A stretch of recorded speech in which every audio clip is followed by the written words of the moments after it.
Hello बच्चों, welcome in a new video of question practice session. So in this video we'll talk about the NEET 2019 question. So what is the correct electronic configuration of the central atom in K4 efficiency 6? So हमें इस question में एक complex दे रखा है K4 FeCN6 और इनकी crystal field theory CFSE के basis पे आपको बताना है या CFT जो हम क्रिस्टल फील्ड थ्योरी लगाते हैं उसके बेसिस पे आपको बताना है कि कितने इलेक्ट्रॉन ऐसे हैं जो T2G में है, कितने इलेक्ट्रॉन ऐसे हैं जो EG में है। ये आपका T2G2 है, ये ऑप्शन था। तो बहुत आसान क्वेश्चन है। जस्ट अगर आप मेटल का कॉन्फ़िगरेशन लिख पाते हो, कितने डी में कितने इलेक्ट्रॉन है, और इसके साथ जो साइनाइड लिगैंड लगा है आपको ये पता अगर हो कि लिगैंड किस टाइप का स्ट्रॉन्ग फील्ड लिगैंड है या वीक फील्ड लिगैंड है, फिर आप क्वेश्चन आसानी से कर पाओगे इसे। सो देखो, सबसे पहले तो हम ऑक्सीडेशन स्टेट पता करेंगे मेटल का कितना है। तो अगर पोटेशियम यहाँ 4 लगे हैं तो हमें ये पता है कि पोटेशियम पे +1 चार्ज होता है, तो 4 पोटेशियम मतलब कि ये 4 प्लस है।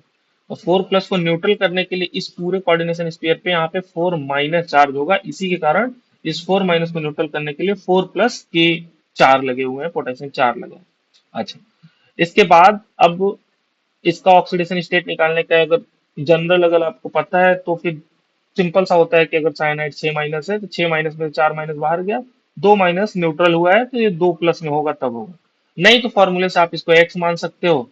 तो x प्लस साइनाइड पे -1 चार्ज होता है मल्टीप्लाइड बाई 6 है इज इक्वल टू ओवरऑल -4 है। तो ऐसे करके भी निकाला जाता है x -6 is equal to -4 and x is equal to 6 -4 and +2। तो अगर आपको वैसे निकालने नहीं आता है बिना ये सब फॉर्मूला लगाए तो आप ऐसे फॉलो कर सकते हो। तो यहाँ पे जो हमारा आयरन है वो +2 में है। अच्छा, अब अगर आयरन +2 में है तो आयरन जो न्यूट्रल होता है इसका जो डी में इलेक्ट्रॉन होता है, इलेक्ट्रॉनिक कन्फिग्रेशन लिखने को जाओगे तो वहाँ D6 कन्फिग्रेशन आएगा। एटॉमिक नंबर इसका 26 होता है। तो कैल्शियम तक 20 होगा, उसके बाद फिर डी के इलेक्ट्रॉन D6 इलेक्ट्रॉन आएगा। ये तब होगा जब ये न्यूट्रल केस होगा, D6 and 3D6 and 4s2। Overall ये आपका इलेक्ट्रॉनिक कन्फिग्रेशन होता है। अब 4s2 3D6 में चूंकि हमारा ये +2 में है तो इसका मतलब ये है कि सबसे पहले इलेक्ट्रॉन s से निकलते हैं। सो दोनों s के इलेक्ट्रॉन जो है वो जा चुके हैं, तो ये 4s 0 हो गया है और अभी भी 3D6 ही बचा है।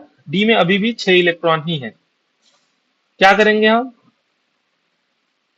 जो डी इलेक्ट्रॉन है इनकी स्प्लिटिंग कराएंगे। पहले तो जो जो डी ऑर्बिटल है उसकी स्प्लिटिंग कराएंगे, और डी इसका स्प्लिटिंग जब हम कराने जाएंगे तो ऑक्टाहेड्रल में 6 लिगेंड है तो ऑक्टाहेड्रल में स्प्लिटिंग होगा, और नीचे 3 ऑर्बिटल आएंगे T2G और ऊपर 2 ऑर्बिटल जाएगा EG।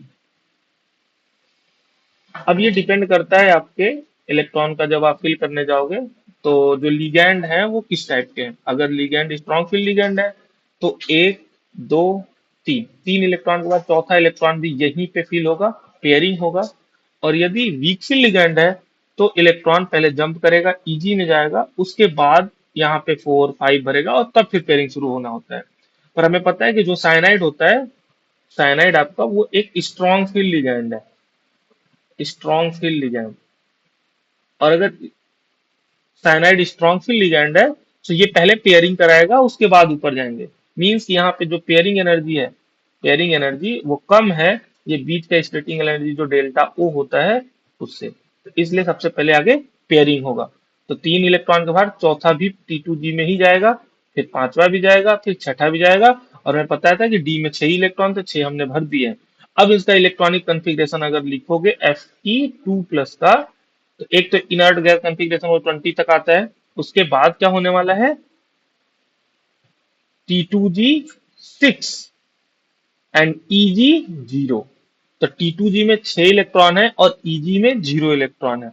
तो इस तरीके से ये कॉन्फ़िगरेशन डी का कॉन्फ़िगरेशन लिखा जाता है, जो डी ऑर्बिटल में इलेक्ट्रॉन है उनका CFT के बेसिस पे। तो देख लेते हैं कौन सा ऑप्शन ये आपका T2G4 EG2 नहीं, T2G6 EG0। हाँ, तो सेकेंड ऑप्शन आपका करेक्ट ऑप्शन है।